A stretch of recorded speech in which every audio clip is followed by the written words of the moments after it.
Graça e paz do Senhor Jesus, para você. Passou rápido, né? Passou rápido, eu pensei que ainda ia cantar mais uns 5 ainda, e já deu hora, né? Graças a Deus, vamos ler a Bíblia, irmãos, então, no livro de Levítico, capítulo 6.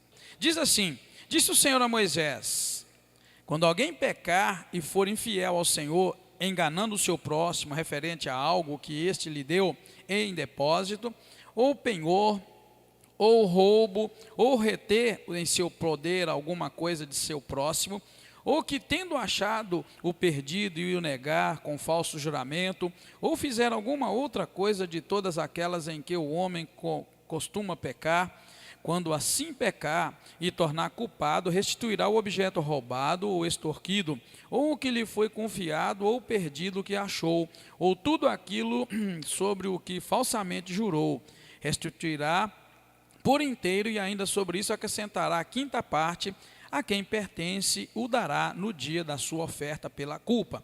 E por sua oferta pela culpa trará ao Senhor um carneiro sem defeito do rebanho, conforme a tua avaliação, para a oferta pela culpa, o qual entregará ao sacerdote. Assim o sacerdote fará por ele expiação diante do Senhor, e lhe será perdoada qualquer de todas as coisas que fez, pela qual se tornou culpado. Disse o Senhor a Moisés: dá ordem a Arão e a seus filhos, dizendo: essa é a lei do holocausto. O holocausto ficará sobre a lareira do altar a noite inteira até a manhã seguinte, e nela se conservará aceso o fogo do altar. O sacerdote então vestirá a sua túnica de linho e as calças de linho sobre a sua pele, retirará a cinza que o fogo consumiu do holocausto no altar, e a porá junto ao altar. Depois trocará suas vestes e vestirá outras, e levará a cinza para fora do arraial a um lugar limpo. O fogo sempre se conservará aceso sobre o altar, não se apagará. Cada manhã o sacerdote acenderá lenha nele, e sobre ele porá em ordem o holocausto, e sobre ele queimará a gordura das ofertas pacíficas. O fogo arderá continuamente sobre o altar, não se apagará.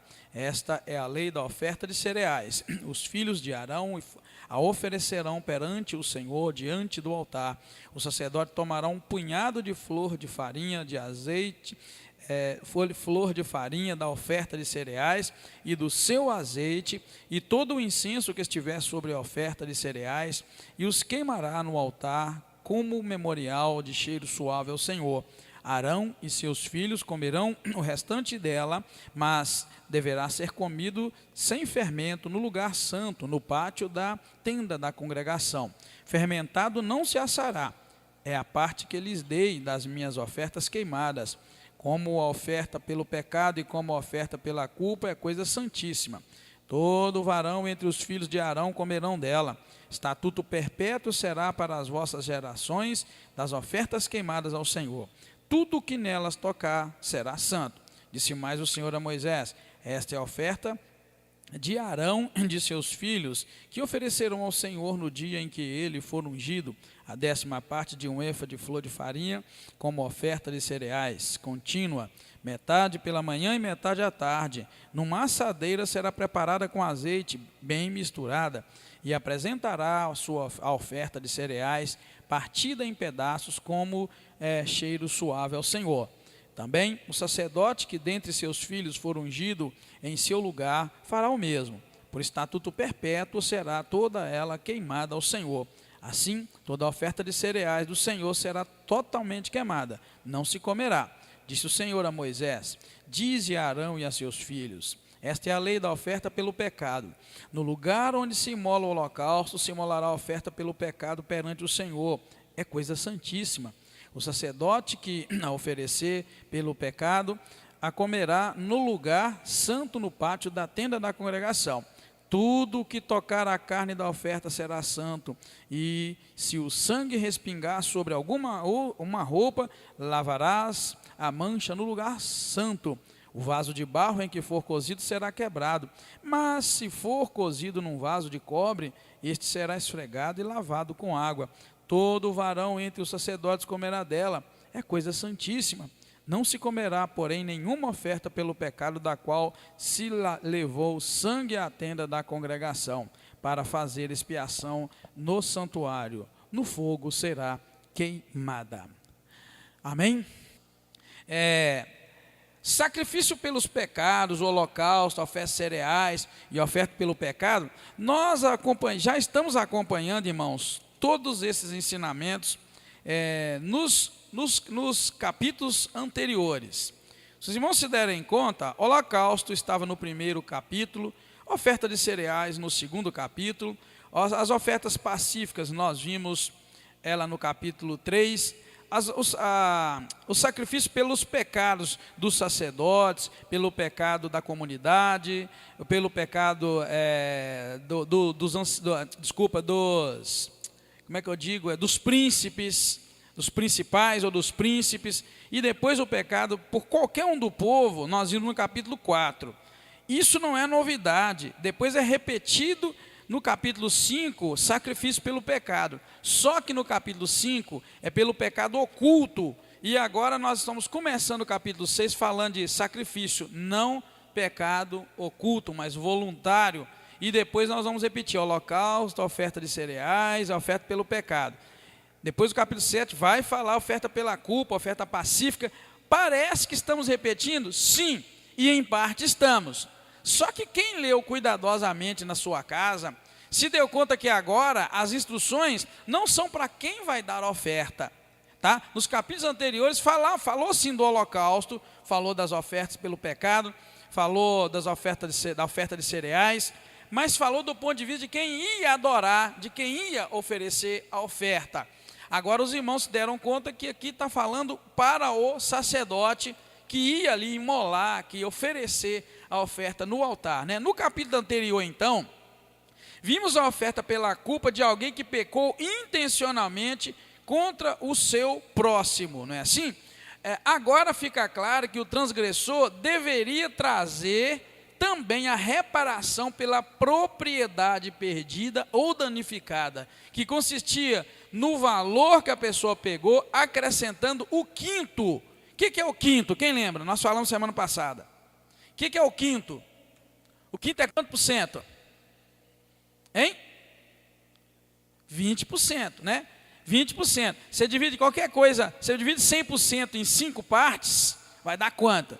Né? Vai dar 20, mais 20, mais 20, mais 20, mais 20. Então o quinto é 20%. O detalhe que tem aqui nessas instruções, irmãos, é que quando a pessoa, do versículo 1 ao 7, que está falando do sacrifício pelo pecado voluntário, também, irmãos, nós estudamos aqui na igreja o que é um pecado voluntário. Quem lembra? O que é um pecado voluntário? Quem lembra?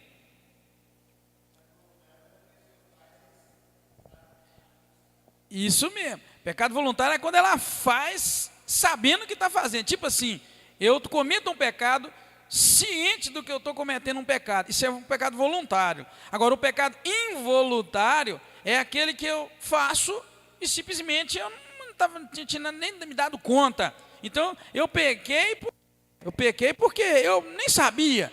Então, é o involuntário. Agora, o voluntário é aquele que é intencional. Aquele que você sabia que estava errando, Deus já tinha te falado, ou a sua consciência te mostrava e você cometeu esse pecado. Então, aqui está dizendo assim, que no caso do pecado voluntário, a pessoa que pecou, o infiel, e olha que o versículo 2, irmãos, fala algumas coisas que eu queria te chamar a atenção.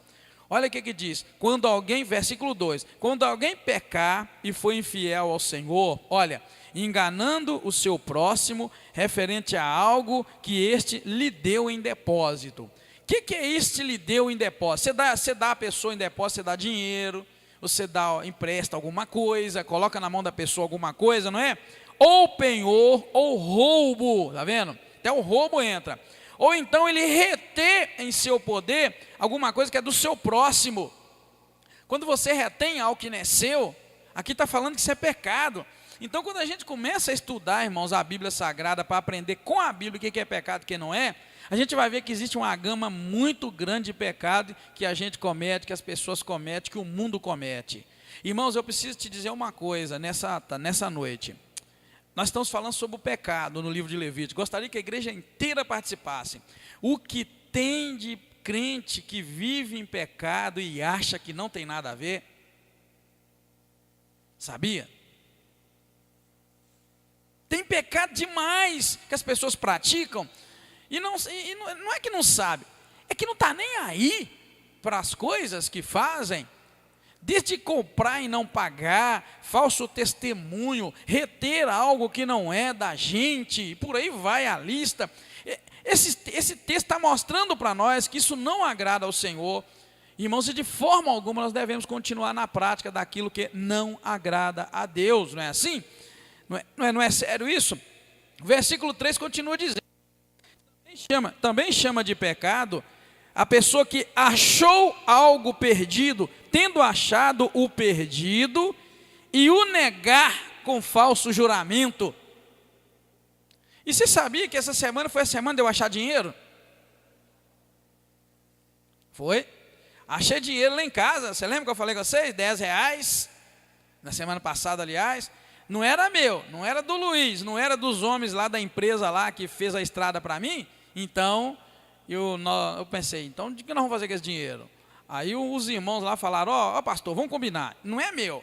Se não for do Luiz, então, põe lá na caixa de oferta da igreja, porque é de alguém, mas a gente não sabe. Estava aí, domingo passado eu coloquei. Agora essa semana achei R$20 aqui na igreja. Achei bem ali na mesa da secretaria, bem debaixo. Perguntei o Marcão, não era do Marcão. Então se não era do Marcão, é os irmãos que quando foram colher a oferta deixaram cair. Já entreguei para eles, falei, vigia, toma cuidado que vocês estão deixando dinheiro para trás. Foi vocês, então guarda. Mas não é meu. Poderia ter ficado com os 10, com mais 20, dá 30, né? Dá para comprar alguma coisa. Mas o conceito de pecado tem que passar pelo caráter transformado para a gente ter noção do que é pecado. Se eu achei algo que não é meu, eu devo guardar aquilo e buscar de Deus uma direção. Como é que eu vou resolver o problema dessa coisa achada? Você sabia que a gente vai para o inferno por muito pouco? O ser humano é bobo demais, irmão, com relação ao pecado. Sabia? O ser humano é muito bobo. Lembra de Esaú? Lembra de Esaú? Esaú perdeu o direito de primogenitura dele, não foi? Foi por muito? Foi por quantos milhões que ele perdeu o direito de primogenitura dele? Quem lembra? Um prato de lentilha, de guisado. Então, querido, quando nós estamos falando de pecado, você precisa compreender que pecado é pecado. Ele não precisava ter perdido aquilo, ainda que Deus já tinha dito que Jacó ia governar sobre ele, mas não precisava dele fazer aquilo, entregar uma bênção de Deus por tão pouco. Eu chamo o pecado na área sexual, irmãos, eu chamo ele da mesma coisa. Você sabia que a pessoa cai no pecado da sexualidade e logo depois do ato, para que eu fiz isso? Mas ele fez. A Bíblia diz que Esaú, com choro, ele buscou depois voltar atrás, mas não tinha mais jeito pelo pecado, pelo erro que ele cometeu de vender o seu direito de primogenitura. Então, querido, a gente precisa da graça de Deus para poder lidar com o pecado. E aqui está falando, olha, também é pecado a pessoa ter achado o perdido e o negar com falso testemunho. Eu mais o Luiz achamos um negócio, né, Luiz, semana passada, 10 cabeças de vaca dando bobeira lá perto de nós, não era? Agora eu moro na roça, meus assuntos é só vaca, tá vendo? Os cachorros latiram demais um dia desse, eu nem lembro que dia, foi que dia aquilo? Eu sou ruim de memória. O Luiz estava lá na minha casa por volta de 9h30, 10 da noite, mas a cachorrada latia não parava. Falei, tem um bicho ali, Luiz, alguma coisa, ou então tem gente. Falei, bate a lanterna, Luiz. Luiz não bateu. Aí quando a vaca berrou lá, o Luiz desesperou. E agora, vamos lá. E chegamos lá, irmãos, 10 cabeças de vaca. Estava passando perto de onde eu moro, ia lá para a BR. Lá na BR, ia matar a gente porque causa acidente. E se um bandido passasse, pegava e levava. Não era isso, Luiz? Querido, o que nós fizemos? Luiz, você conhece? É sua? Não, não é não. É do fulano lá do outro lado. Vão levar para ele. E saímos catando vaca para aquela estrada afora. Tocamos a vaca, o Luiz correndo. E eu, corre Luiz. E eu atrás dirigindo o carro. Luiz correndo a 20 km/h. Cuidado, esse camarada corre. Querido, e tocamos a vaca, entregamos a vaca do homem, as 10 cabeças de vaca dele, que soltou lá. Está vendo, Olas? Aquele que acha o perdido e nega com falso testemunho, negou que achou, está roubando.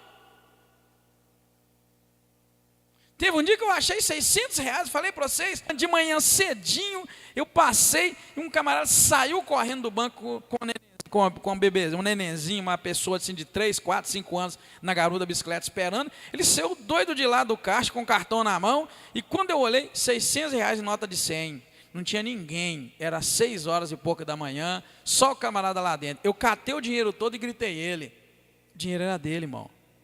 E tirou o dinheiro e saiu doido. A criança estava esperando no banco, como é que chama? Na cadeirinha atrás da bicicleta. Ele estacionou a bicicleta, foi lá e saiu doido. Aqui voou nota para todo lado. Querido, eu não pensei nenhuma vez. Enquanto eu catava o dinheiro, eu já gritava: o rapaz, se você acha o perdido, retém ele, tenta descobrir, dá uma de detetive, dá uma de investigador. Não fala que Deus te abençoou, porque Deus não te abençoou. Talvez Deus talvez Deus quer te abençoar com a honestidade. A partir que você pega o dinheirinho, guarda, sabe? Então, querida, a gente precisa mudar uns conceitos que a gente tem. Por exemplo, eu já disse, tem um roubo muito clássico que crente rouba e fala que foi Deus. Você vai lá no caixa, paga uma compra lá de R$ 50, você paga lá a conta de R$ 20, por exemplo, você dá 50, aí a mulher vai te a compra ficou por 20, você vai dar 50, presta atenção. Aí a moça vai, pega o seu dinheiro, te dá os 30 de troco, porque ficou por 20, e te devolve os 50. Você pega, põe no bolso, glória a Deus, aleluia, Deus me abençoou. Não. Você acabou de roubar da menina do caixa. Deus te provou. Deus queria sim te abençoar. Que se você chegasse e voltasse, aqui minha filha, ó, vigia, você me deu meus 30 de troco, mas me devolveu 50. Vigia, porque você cometeu um erro. Deus ia te dar lá na frente 2, 3, 4, 5, 7 vezes mais. Só te provou. Deus só está te testando. Então essa semana foi uma semana que eu levantei a mão para cima. Deus, o Senhor está me testando. O Senhor está me provando. R$ 10 não era meu, 20 não era meu, 10 cabeças de vaca não era minha. O Senhor está me testando. Um churrasquinho, hein? Que bom, hein? Churrasquinho, hein? Que beleza. Então, querido, veja que é pecado, coisas corriqueiras que a gente comete pecado. Você tem que ser esperto. Teve um dia que eu fui comprar um medicamento que ele valia 12. E aí, quando eu cheguei, que eu olhei o meu cartão, estava lá 3 e pouco. Eu falei: ah, meu Deus do céu, vou ter que voltar lá no Iguaçu para devolver dinheiro. Aí depois eu vi que não foi erro da mulher, é que tinha um desconto grande naquele produto, estava escrito lá, valor tal, e aí um desconto grande, aí que embaixo 3 e pouco, aí eu fiquei calmo, eu fiquei tranquilo, falei: não é possível que eu vou ter que ir lá no Iguaçu para mostrar para essa menina: ó, você passou o produto errado. Aí eu olhei no cupom fiscal, estava o nome do produto direitinho, o preço dele, um desconto enorme, e cá embaixo o valorzinho de 3 e pouco. Eu conferi, falei: será que esse tem que estar vencendo? Não. Olhei a data do produto que eu comprei, não estava vencendo nada, era uma promoção. Fiquei em paz, fiquei tranquilo. Queridos, sabe no dia, quando é que Deus vai te prosperar? Quando você começar a compreender que prosperidade passa pelo caráter da gente, pela honestidade, pela sinceridade. E aqui está dizendo que aquele que achou perdido e negar com juramentos, tipo assim: não está comigo, eu não achei, comete pecado. Também diz assim: ou aquele que fizer outra coisa de todas aquelas em que o homem costuma pecar. Eu gostei da minha tradução, que diz assim: todos aqueles que fizerem alguma daquelas coisas que o homem costuma pecar. O fato de estar escrito o homem costuma pecar, quer dizer que é comum, é normal, é corriqueiro os homens cometerem tais pecados. Vimos na semana passada que até o pecado involuntário, aquele que você peca sem querer, precisa ser confessado e tem que levar tinha que levar um sacrifício por ele. Até o pecado oculto, até que fosse revelado, tudo bem, era oculto. Mas no momento que o pecado oculto fosse revelado, a pessoa tinha que ir a Deus e oferecer um sacrifício. Então nós entendemos que não há nenhuma saída, não há nenhum atalho para o pecado. O pecado precisa ser tratado. Não existe pecado oculto, não existe pecado escondido, não existe eu não sabia, não existe aquele ditado que eu disse aqui, que muitos costumavam dizer até então, que aquele pecado que a gente pecava por ignorância, Deus não era problema porque Deus resolvia. Vocês viram isso? A Bíblia mostrou para nós que o pecado por ignorância precisa ser tratado, confessado, largado e perdoado. Então, querido, na sequência aí nós vamos então encontrar esses detalhes. E aí continua o versículo 4. Quando assim pecar e se tornar culpado, aí é que entra a questão. Restituirá o objeto roubado, ou o objeto extorquido, ou o objeto que lhe foi confiado, ou o perdido que ele achou, ou tudo aquilo sobre o que falsamente jurou. Restituirá por inteiro, e ainda sobre isso acrescentará a quinta parte, a quem pertence e o dará no dia da sua oferta pela culpa, diz o versículo 5. Então a pessoa ia levar a oferta pela culpa porque ele cometeu um desses pecados. Aí ele ia levar a oferta pela culpa, que na verdade a palavra diz que a oferta pela culpa no versículo 6 era um carneiro sem defeito. Então no dia que ele fosse levar o carneiro sem defeito por causa desse pecado que ele cometeu, ele ia ter que restituir também o que ele roubou, ou que ele reteve, ou que ele guardou. É aí que eu disse, irmãos, o processo de cura espiritual, o processo de cura emocional, envolve, além do pedir perdão, o restituir o dano. Se você lesou alguém em alguma área financeira, não adianta ir a Deus e confessar o teu pecado, só. Eu diria que o primeiro passo é trata com Deus, resolve com Deus, né? Ofereça a Deus o teu coração em oferta e diz, Senhor, eu pequei contra meu irmão, contra minha irmã. Ok, primeira parte. Aí você vai chegar na irmã ou no irmão e vai restituir. A cura é aí que vem. Por isso que o melhor caminho é não pecar. Não peca, foge do pecado. Principalmente o pecado que diz respeito ao outro. Porque o pecado que você cometeu, o pecado em ti mesmo, você não vai ter que restituir ninguém além de ti. Resolve contigo. Mas o pecado que envolve outro, cabe restituição. E não tem como não restituir, a palavra está dizendo. E a gente precisa desse cuidado, irmão. Então, o pedido de perdão é a mínima restituição para alguém que foi lesado. Se foi dinheiro, devolva o quinto. O quinto nós vimos, é 20%. Devolva. E depois a palavra, então, deixa isso claro para nós, irmãos. Esse procedimento, tá? E diz o versículo 7, assim o sacerdote fará por ele expiação diante do Senhor, e lhe será perdoada qualquer de todas as coisas que fez, pela qual se tornou culpado. Depois de todo esse procedimento, né, o sacerdote ter oferecido a expiação pela pessoa, tudo lhe será perdoado. Qualquer dessas ofensas que o tornou culpado, ele vai ser perdoado delas. Então o perdão dos nossos pecados, irmãos, é uma coisa muito séria. Sabe aquele ditado que no dia que eu aceitei Jesus, todas as minhas transgressões foram apagadas, eu começo uma página nova? Vigia. Lesou alguém? Você tem que trabalhar isso. É restituição. Sabia? Você tratou mal uma mulher, uma moça, um rapaz, aceitou Jesus? Reconcilia-te. Senhor, eu sou uma nova criatura em Cristo Jesus, então vamos lá, vamos tratar. Um dia uma pessoa aceitou Jesus e depois me falou, pastor, você viu em quem eu dei um abraço depois de aceitar Jesus? Eu falei, não vi. Aí ele me contou, olha, eu abracei determinada pessoa, porque eu não podia nem ver tal pessoa antes de aceitar Jesus. Falei, nossa Deus, isso é que a Bíblia está dizendo. Tinha nada a ver, eu sou nova criatura. Você é nova criatura, mas conserta as lambanças, é o que a Bíblia está dizendo. Então essa pessoa fez isso automaticamente, porque o seu coração foi entregue ao Senhor, e isso é a verdade que o texto está dizendo para nós. Amém, irmãos?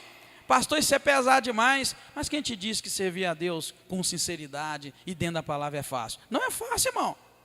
Não tem nada de fácil nisso, tá bom? Vamos seguir então, tá? Para você ver. Então agora fica claro que o transgressor deveria trazer também a reparação pela propriedade perdida ou danificada, que consistia no quinto do valor da mesma. Só que nós não colocamos aqui, que a pessoa tinha que dar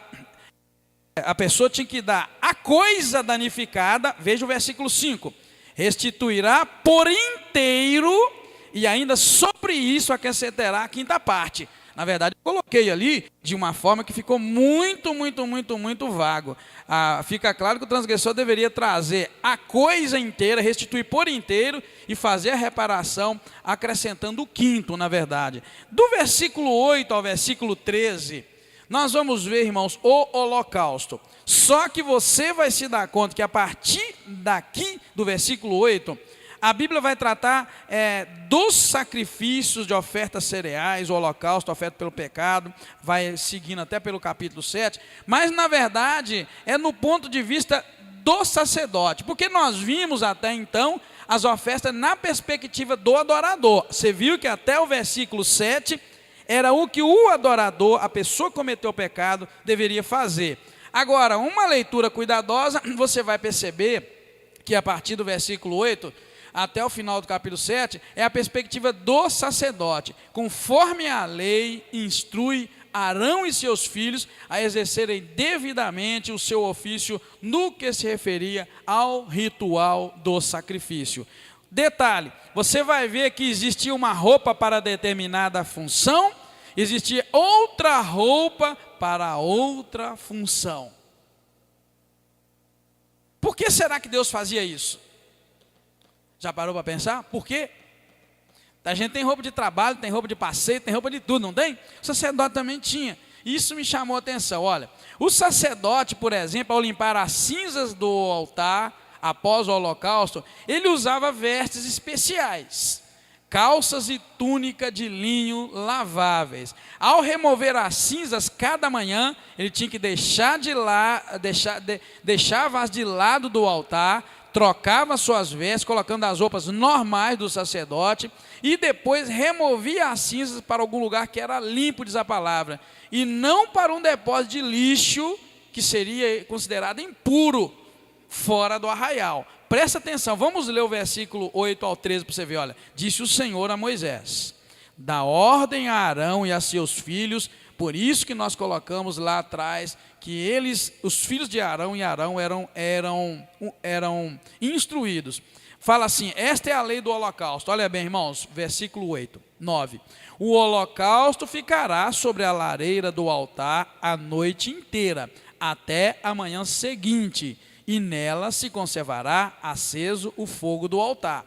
Então veja bem, o holocausto que nós vimos cá no capítulo, vamos lá, deixa eu ver, cá no capítulo 1, que nós vimos como a pessoa ia levar e o que ia levar para ser oferecido. Agora a gente vê, depois de oferecer, como é que funcionava. Para alguns de nós, a pessoa ia só apresentar lá o carneiro, a ovelha, o gado, enfim, e pôr que ele tem no fogo e deixava, e depois imediatamente tirava, ou talvez tirava e comia. Só que aqui no capítulo 6 está dizendo assim, que a oferta o holocausto deveria ficar sobre a lareira do altar a noite inteira. Quem aqui já deixou uma carne na churrasqueira e não se preocupou em tirar? O que acontece? Queima. E eu não sei se vocês notaram, se a brasa ficar contínua, como Deus mandou aqui, vira um tição. É tição mesmo que fala, não é? Vira um tição. Hein? Vira um tição, não vira? E é isso que está escrito aqui, está vendo? Ó, esta é a lei do holocausto. O holocausto ficará sobre a lareira do altar a noite inteira até a manhã seguinte, e nela se conservará aceso o fogo do altar. Tinha que queimar, passava do ponto, né? Ia queimando, virava um monte de brasa e por fim um monte de cinza, um tição. Era assim que era feito o holocausto. Viram que cá no capítulo 1 falou que o que o camarada tinha que levar, como ele tinha que fazer, pôr a mão na cabeça, degolar e fazer isso, aquilo. Agora aqui está dizendo um detalhe: depois de colocado na lareira, não podia pôr a mão, tinha que deixar a noite inteira e o fogo embaixo aceso. Então a coisa ia virar mesmo um tição lá, e que você sabe muito bem como é que é. Vira aquele pedaço preto que você joga assim, né? Ele desmancha. Esse era o detalhe. Depois o versículo 10 vai dizer o seguinte: o sacerdote então, aí está vendo, olha só, versículo 10, viu que eu disse para você que era do ponto de vista, agora era do ponto de vista do sacerdote? Agora vai dizer que ele vai, versículo 10, que o sacerdote ia vestir sua túnica de linho e as calças de linho sobre a sua pele. O sacerdote então vestirá a sua túnica de linho e as calças de linho sobre a sua pele e retirará a cinza que o fogo consumiu do holocausto no altar. E porá junto ao altar. Ele vai retirar aquilo tudo, aquela cinza toda e vai colocar junto ao altar. Depois do versículo 11, depois disso, ele trocará suas vestes e vestirá outras, e levará a cinza para fora do arraial a um lugar limpo. Uma roupa para ele colocar e para queimar, e a roupa mesma para tirar e colocar do lado do altar. Depois ele vestiria uma outra roupa, e com essa roupa ele ia tirar a cinza, e ele não ia jogar a cinza no lixo. A Bíblia diz que ele ia colocar fora do arraial, a um lugar limpo, não poderia ser um lugar sujo. Então a gente vê como Deus exige alguns detalhes para você ficar no lugar do holocausto, e depois outro tipo de veste para você sair do lugar do holocausto. Aqui começa a dizer que tudo relacionado ao holocausto e ao santuário era santo. Tudo que encostasse a mão ali era santo. Então, a roupa do sacerdote era santa. E ele não podia sair com aquela roupa santa e ir para fora do arraial. Por isso que ele tinha que vestir outra roupa. Aquela roupa que ele vestia era de ele usar lá. É igualzinho, irmãos, quem trabalha na área de saúde, trabalha em hospital, por exemplo. Vocês já viram algum enfermeiro, médico, sei lá mais o que trabalha na área de saúde, andar para a rua fora de jaleco?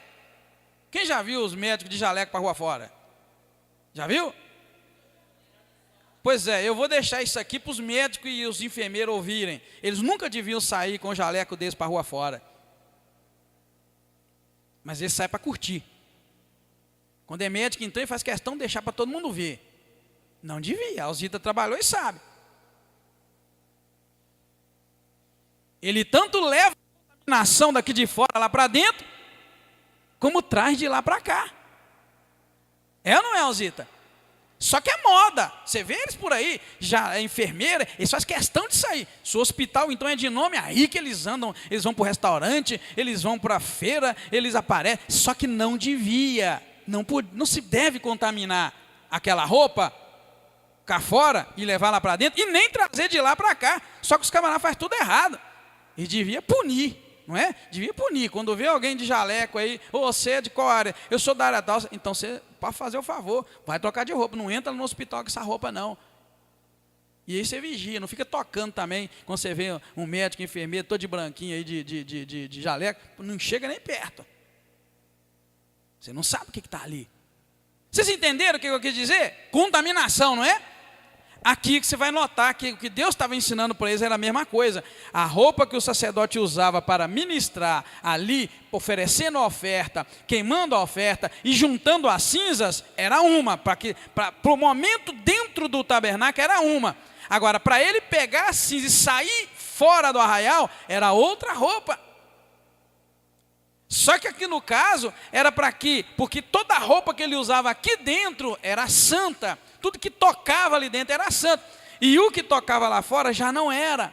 É isso que o Senhor vai deixar claro para nós e a gente precisa compreender. Depois o versículo 12 vai falar que o fogo sempre se conservará aceso sobre o altar, não se apagará. Cada manhã o sacerdote acenderá a lenha e sobre ele porá em ordem o holocausto e sobre ele queimará a gordura das ofertas. 13. O fogo arderá continuamente sobre o altar, não se apagará. Só uma curiosidade, já que você viu que não era só colocar o churrasco lá, comer uma parte e deixar o fogo queimar, tal. Primeira coisa, o churrasco, a carne tinha que ficar a noite inteira, virando cinza. Esse é o holocausto no caso, não é?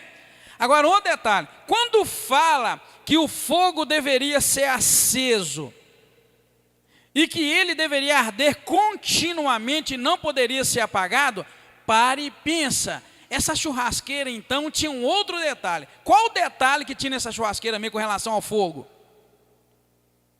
Eu vou repetir. Está dizendo que uma vez aceso o fogo deveria arder continuamente, dia e noite, todos os dias, todas as semanas, todos os anos, todas as décadas, todos os séculos. O que isso quer dizer? Isso que eu acabei de dizer. Esse era outro detalhe ali naquela churrasqueira. Esse fogo não podia apagar. Olha o que diz o versículo, verso 12. O fogo sempre se conservará aceso sobre o altar, não se apagará. Verso 12 ainda. Cada manhã o sacerdote acenderá lenha nele e sobre ele porá em ordem o holocausto. Irmão, é um outro detalhe do tabernáculo. Que era o único, sei lá, vamos chamar de churrasqueiro, como a gente chamou até a gurinha mesmo, mas não é bem isso, né? Com todo respeito, o fogo não podia apagar. Porque aqui está dizendo que ele tinha que pôr lenha toda manhã. Se era toda manhã, era o quê? Era toda manhã. Então era como se hoje já estivesse queimando lá um churrascão, uma oferta. E aí amanhã de manhã ele ia fazer esse procedimento que nós acabamos de ler. Verso 9. O holocausto ficará sobre a lareira do altar a noite inteira até a manhã seguinte. E nela conservará o fogo. Então hoje já estava queimando, agora. Aí ia ficar a noite inteira. Quando fosse amanhã de manhã, ele ia pegar aquela roupa dele de sacerdote, pegar a cinza que queimou a noite inteira de manhã, colocar de lado. E ele ia aproveitar e colocar mais lenha, porque aqui está dizendo que toda manhã ele colocava mais lenha. Pegar da cinza, ele ia vestir outra roupa, pegar aquela cinza que ele pôs de lado, ia levar num lugar limpo do arraial, jogar a cinza e voltar para continuar o serviço. Dessa vez é para quê? Para receber as ofertas e já preparar, porque hoje à noite ele ia ter que outra vez colocar um sacrifício, conferir a lenha que estava legal, e aí chegava de manhã outra vez. Ele ia pegar a cinza do que queimou a noite inteira e colocar de lado no altar, e aí ele ia vestir uma outra roupa para não contaminar-se, e pegava aquela cinza e jogava no arraial. E já voltava, tinha gente esperando para oferecer sacrifício, e ele ia ter que oferecer continuamente. Sabe o que quer dizer? Todo dia, rotina, a mesma coisa. A igreja precisa aprender uma coisa: Deus gosta, e Deus é um Deus de rotina. As pessoas precisam despertar. Você dorme no culto, você não lê a Bíblia, você não ora. Deus é um Deus de rotina, tem que ser todo dia. Deus mudou ou Ele não mudou? Ele não mudou. Isso se chama devoção diária, adoração diária, sacrifício diário. Querido, eu estou desvendando a Bíblia para vocês, estou pesquisando demais, eu estou correndo atrás, eu estou buscando, para vocês entenderem que a única mensagem que nós estamos tendo no Velho Testamento é essa: nós somos um fracasso como servos de Deus. Você viu que era todo dia, toda tarde, todo dia, a mesma coisa. O fogo aceso, e eu tenho que pegar a lenha, eu tenho que pôr a lenha, porque Deus mandou que não podia apagar. Uma vez aceso não podia apagar, e todo dia a mesma coisa, todo dia, toda manhã, toda tarde, toda noite, toda manhã, toda tarde, toda noite. Já deitava pensando, amanhã eu tenho que fazer isso. Talvez ele estava já até no automático. Querido, é o que Deus espera de ti, fique no automático na adoração, amém, igreja? Amém? Liga o automático, faz todo dia. Agora, às vezes a gente começa uma campanha numa alegria, e pá, pá, pá, pá, e de repente, Deus dá para a gente o que a gente queria, a gente larga Deus. O holocausto, o fogo deixa de arder continuamente no altar. Quando eu falo que eu estou com 31 anos, que eu aceitei Jesus, fiz agora em abril, e parece que foi ontem, porque parece que foi ontem, eu aprendi que todo dia eu tenho que pôr lenha no altar. E aqui fala o horário. Vamos lá, qual o horário que o sacerdote tinha que pôr lenha no altar? De manhã. Por que de manhã? Porque é a hora que você vai se preparar para o sacrifício.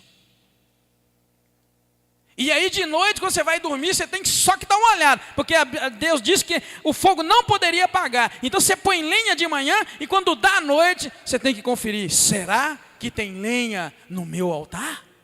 Para que o fogo arda a noite inteira enquanto eu durmo, e de manhã você levanta, tira as cinzas, joga fora, num lugar limpo, não é no lixo, que a Bíblia diz, e se prepara para a rotina. Qual rotina? Mesma coisa. E você sabe de uma coisa? Eu estou completando 50 anos, meio século de vida, E tudo que eu estou pedindo a Deus é mais meio século para eu continuar na mesma rotina com Ele. De manhã eu ponho lenha na fogueira do altar, e de noite eu preparo outro sacrifício, e de manhã eu ponho mais lenha, e de noite, e pá, e pá. Querido, é isso que você precisa. E quantos de nós, o altar está sem lenha já há muito tempo? Por isso que eu não concordo quando as pessoas dizem, manda fogo, Senhor. E quem te disse que Deus vai mandar fogo? Põe fogo. É você que tem que carregar a lenha e colocar. Teologia simples e bíblica. A gente espera fogo de Deus, esquece de fogo de Deus. É você que tem que manter o fogo. Põe a lenha, vai lá, pega a lenha, dá melhor, coloca lá, para que arda o fogo continuamente. Você viu que era o serviço do sacerdote, irmão? Então a gente percebe, querido, que o lugar deveria ser limpo. É porque tudo aquilo que é sagrado não pode misturar com o que é imundo. O resto do sacrifício era a cinza. E a cinza do sacrifício a Deus era limpa. E ela não poderia ser colocada em lugar imundo. E quantos de nós estamos colocando as coisas limpas e sagradas no lixo? O pecado terrível. Que esse pecado que a gente faz contra as coisas santas, tá bom? Depois você vai se dar conta que do versículo 14 até o versículo 23, vai falar, irmãos, da oferta de cereais. Essa era uma oferta que nós vimos já diferenciada, né? Este comentário das ofertas de cereais é uma reiteração do capítulo 2, que você já viu, e nós vimos que ele trata todo da oferta de cereais. Só que lá, a oferta de cereais era do ponto de vista do ofertante, a pessoa que ia levar a oferta. Nesse caso aqui já é a orientação ao sacerdote. As especificações aqui são sobre a alimentação do sacerdote com os cereais que sobravam, remanescente desse sacrifício. O átrio da tenda da congregação era o lugar que eles deveriam comer a refeição. Veja bem, verso 16: Arão e seus filhos comerão o restante da oferta de cereais, mas deverá ser comido sem fermento no lugar santo, no pátio da tenda da congregação. Bem, você já ouviu algum crente dizer que crente não deve fazer reuniões para comer? Você já ouviu? Eu já ouvi muito crente dizer assim, isso é errado, crente reúne para comer. Eu já ouvi. Se vivesse no Velho Testamento, ia ter que aprender. E além de tudo, irmãos, era no pátio da tenda da congregação. Um dia que o irmão veio falar comigo que não concorda que a gente come nas reuniões, eu falei assim, mas você não come na sua casa, não? Porque se eu como na minha casa, eu não posso comer reunido com os irmãos. A gente não deve vender, fazer da igreja um comércio. Amém, irmãos? A gente não deve vender e fazer um comércio. Eu fico preocupado. Você lembra lá quando o homem de Deus viu que os anjos estavam chegando para anunciar que ele seria pai de umas nações? Ele viu os anjos, o que ele fez? Ele mandou os criados ir lá pegar um gado, né, um gado dos bons. E o que ele fez mesmo? Fez um banquete, fez um jantar. E todo mundo sabe que quem estava ali eram os anjos do Senhor e o Senhor. E Deus mandou, e o Senhor e os anjos mandaram a comida para o papo. Eu acho que os crentes têm medo da Bíblia. E aí criam seus dogmas, suas regras fora da Bíblia. Quem é, irmãos, que quando os anjos vieram dizer que ele ia prosperar, ia crescer, quem lembra lá? E ele viu os anjos e falou, não passa não, entra, espera um pouco. E aí, quem lembra? Abraão. Lembra, irmãos? Diz amém aí quem está acordado. Vocês viram? Ele fez um jantar. E por que a gente tem medo dessas coisas que a Bíblia fala que são tão claras? Eu falei aqui outro dia, numa pregação de domingo, que o primeiro milagre que Jesus operou na sua caminhada foi num culto, não foi? O primeiro milagre que ele operou foi num culto, não foi?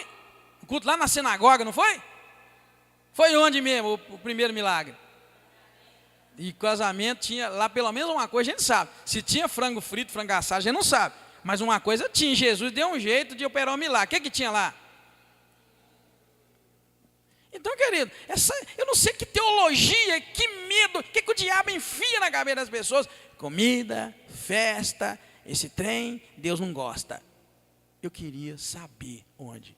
Isso é só para não falar mais coisas, mais momentos em que Deus, em que foi oferecido uma comida, um jantar. Isso é para não falar mais vezes, mas vamos ficar por aí, porque esse não é o propósito. O propósito aqui é deixar claro que o versículo 16 vai repetir exatamente, o versículo 14 ao 23, vai repetir o capítulo 2, mas vai deixar claro que o resto da oferta de cereais, ou o remanescente, ou o restante, deveria ser comido por Arão e seus filhos, e na verdade não deveria comer em qualquer lugar, era no pátio da tenda da congregação. Então, ou seja, cheio de gente oferecendo sacrifício, e o sacerdote mais os filhos dele pegava talvez lá, era cereais. Cereais é o quê? É pão, né? Aqui está dizendo que era sem fermento, sei lá, um punhado de coisa, né? Eles pegavam, vamos chamar o cereal aqui como se fosse uma farinha.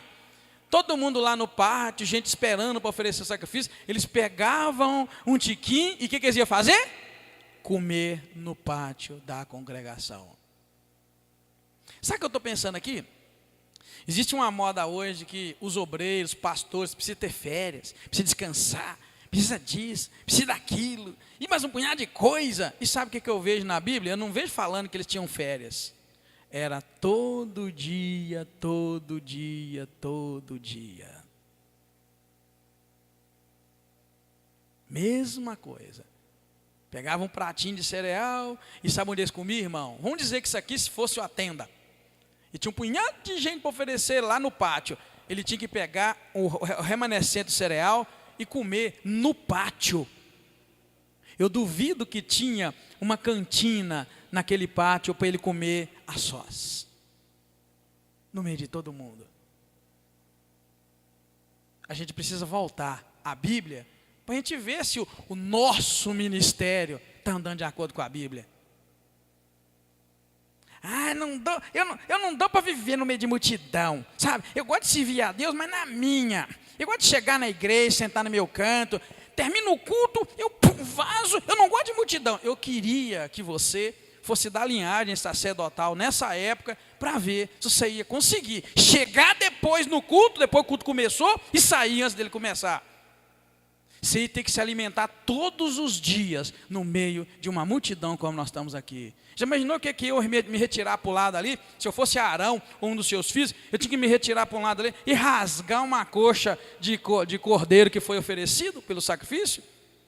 Chamar um pãozinho sem fermento no canto, no meio de todo mundo.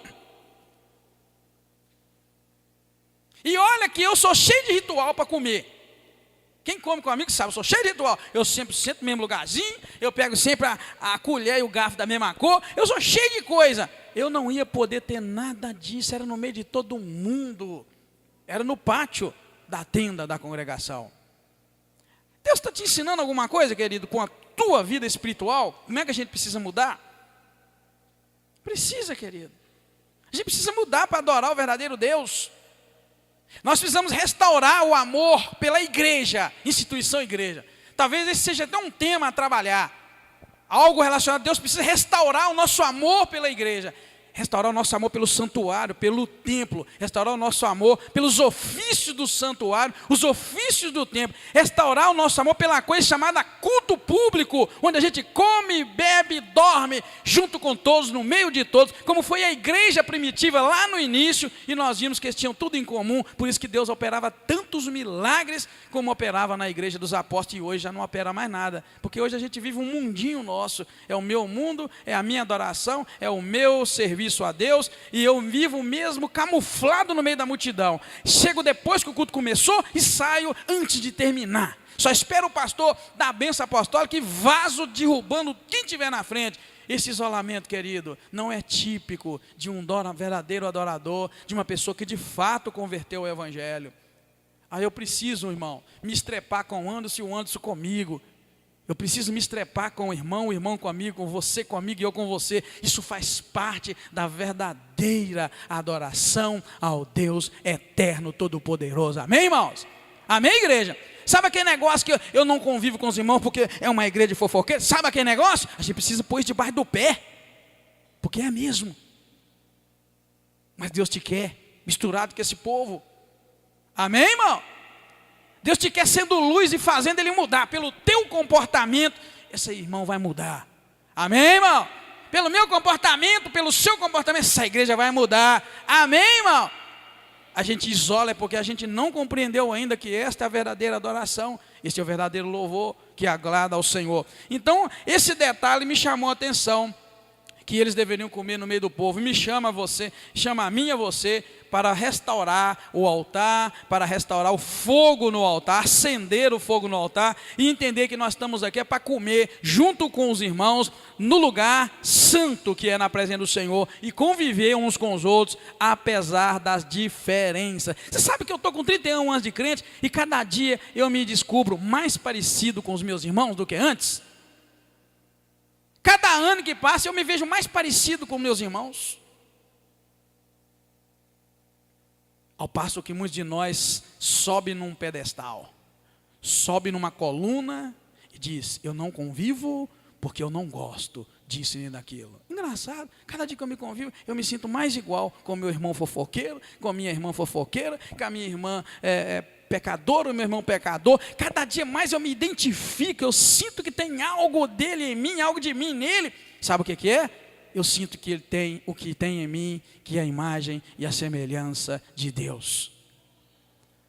Por que as pessoas se isolam, sobem num pedestal de santidade e não me toca porque eu sou santo? Porque não compreendeu que as vestes do sacerdote eram santas, mas ali dentro do santuário, era ele quem santificaria quem entrasse lá dentro.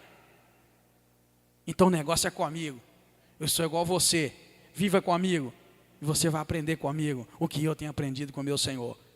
Quando a gente sobe no pedestal, a gente está fazendo o caminho oposto do que Cristo fez. Cristo desceu do pedestal. Ele tinha toda a glória lá em cima, o pedestal. Ele estava no topo. A Bíblia diz que ele deixou a sua glória. Se fez homem como os homens. Largou, desceu, veio no meio da ralé. Porque certamente ele disse, eu no meio daquele povo, eu posso santificar aquele povo. Agora nós fazemos o caminho oposto. A gente começa a aprender um pouquinho de Bíblia, um pouquinho de teologia. Não me toca, eu não misturo. Eu vou adorar o meu Deus e vazo fora. Na verdade, você nunca teve um encontro com Jesus. Porque no dia que você tiver um encontro com Jesus, você vai fazer o caminho que Jesus fez. E o caminho que Jesus fez foi, eu vou descer do pedestal, vou descer da glória que o Pai me deu desde a fundação do mundo, vou caminhar com eles, porque eu com eles eu posso ajudá-los, eu vou resgatá-los, eu posso. Então esse foi o caminho de Jesus. É por isso que Jesus propôs para todos o mesmo caminho dele. Ele disse, quem quiser me seguir, negue-se a si mesmo, tome a sua cruz e vem comigo. O caminho de Cristo é cruz. O caminho de Cristo é misturar e é cruz, é vida, é restauração. Amém, irmãos? É comunhão, a palavra mais clara, comunhão, está junto. A gente tem comunhão com a gente come junto, bebe junto, dorme junto, vive junto, se rela, se estrepa, mas estamos juntos, amém? Existe até uma frase, estamos juntos, não é? Pois é, para de colocar o tamo junto lá no Facebook e fica junto mesmo. Hein? Fica junto, estamos juntos, irmão. Mas estamos junto corpo, alma, espírito. É aquilo que o pastor Edgar diz sempre, farinha do mesmo saco. Querido, eu fico muito triste quando Deus começa a abençoar uma pessoa e ela sobe no pedestal e se isola. Aí Deus corta o canal de bênção. Porque na verdade, quando Ele começa a te abençoar, é para você começar a abençoar as pessoas. Deus te deu 2 cuecas, é para você dividir, dar uma cueca para quem não tem. Deus te deu um salário mínimo, é para você dividir com quem não tem. Não é assim? Deus te deu uma casa, é para você abrir ela para fazer culto, para discipular, para encher de gente. Deus te deu um carro para você carregar os irmãos da igreja. Eu nunca vou esquecer no dia que eu comprei o carro e alguém me disse, pastor, mas você tem coragem? Eu falei, de quê? Na hora que a pessoa bateu a porta do carro, quase morri. Eu falei, eu nem vi que a pessoa bateu a porta. Os outros viram. Eu falei, irmã, é pisar com pé de bosta, pisa com... Eu não estou nem aí, eu só noto quando eu sinto a caatinga lá dentro, aí sempre é eu que tenho que limpar. Querido, Deus te deu para você servir os irmãos. Amém, igreja? A igreja precisa voltar para a Bíblia, para o Evangelho, para o Velho Testamento e aprender. Um dia eu disse assim, eu nunca vou ter nada, porque tudo que eu tenho eu divido. Aí Deus falou comigo, muito pelo contrário, você vai ter muito porque você divide. A matemática de Deus é diferente. Você divide para multiplicar. E de vez em quando eu converso com a Ana Silvia, hoje mesmo nós conversamos, que eu fico bobado.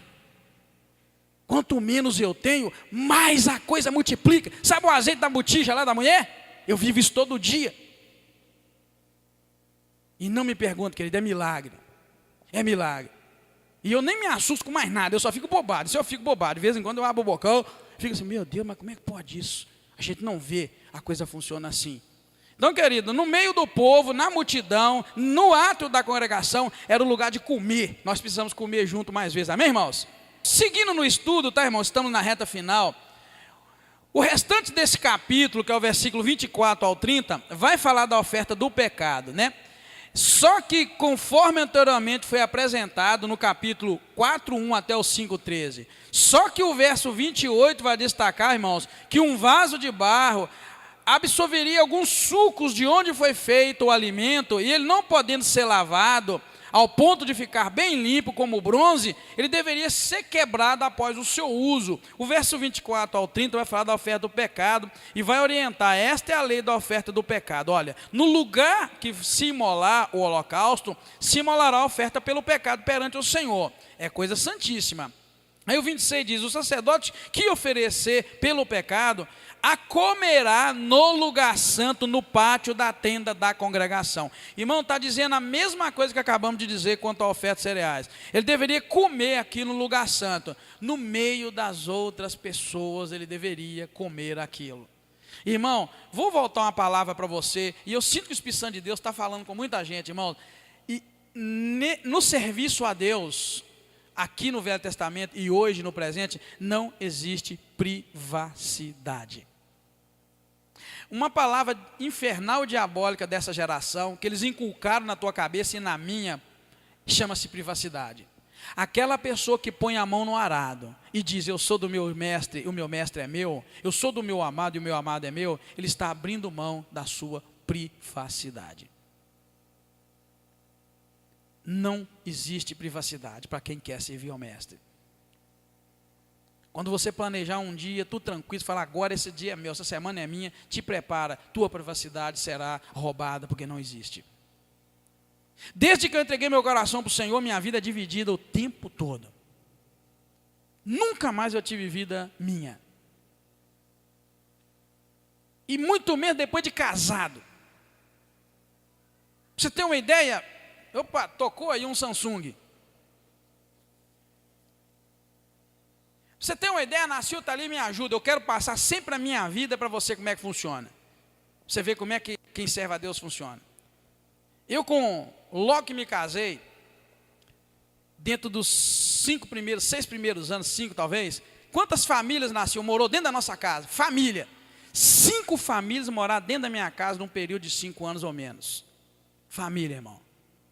Teve lá uma família que tinha, acho que 3 filhos ou 4, não sei. E sabe a minha casa que tamanho que era? 5 famílias vivendo, mas que privacidade eu tinha lá. Junto com as nossas 3 meninas, eu e a Silva, mais o marido e a mulher, mais os 3, no lugar daquele. Era para tudo quanto é lado, a gente comendo, isso ia um a outro. Privacidade não existe. Se você quer ter privacidade, não será no reino de Deus. Gostou dessa frase? Essa dá até para pôr na internet. Se você quiser privacidade, não será no reino de Deus. Qualquer outro reino, menos de Deus.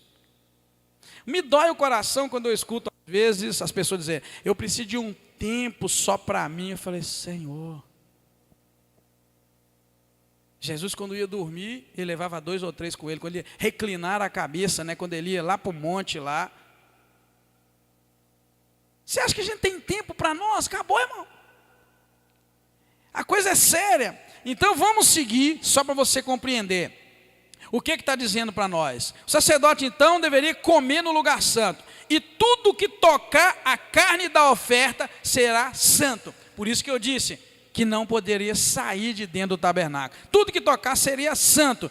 E se o sangue respingasse em alguma roupa, deveria lavar a roupa no lugar, nem podia sair dali, porque o sangue tocou. E aí é que diz a parte do vaso ali que eu estava te dizendo, olha, o vaso de barro em que for cozida a comida será quebrado, porque ele não podia ser lavado. Você já notou que barro não tem jeito de se lavar? Porque mesmo que você lave o barro, entra resíduos dentro dele, é igual a madeira, a mesma coisa. Agora, no cobre, já é um material mais sólido, aí aqui diz diferente, olha, o vaso de barro em que for cozido deveria ser quebrado. Mas se for cozido num vaso de cobre, aí sim, era só esfregar aquele vaso e ser lavado muito com água, e aí estava tudo tranquilo, não precisava destruir o vaso. Querido, eu vou te dizer uma coisa, tudo isso está dizendo para nós que existem coisas santas e coisas não santas. As coisas santas precisam de respeito. Eu vou dizer uma coisa, no dia que os meus obreiros e as nossas obreiras entranharem este ensinamento, eles vão parar de sair de dentro deste lugar de culto e ir lá fora. Porque o lugar tem que ser santo. Pastor, mas nós vivemos para dar graça. Vivemos para dar graça, mas você se contamina quando sai. Ninguém oferece um culto, querido, nessa ansiedade doida que temos na igreja. É um tal de anda para um lado, levanta para um lado, e manda mensagem pelo celular, e conversa, e atende telefone, e bate papo, e vai lá fora, e volta cá, e vai lá fora, e volta cá, e vai lá fora, e volta cá. Não tem culto, não existe adoração dessa maneira. Porque você está vendo, a coisa é ou não é? Então nós vamos insistir dentro desse texto para vocês entenderem. Na hora que você sair de casa para cultuar a Deus, fala, eu estou indo para cultuar a Deus e acabou. Se for muito urgente, é outra coisa.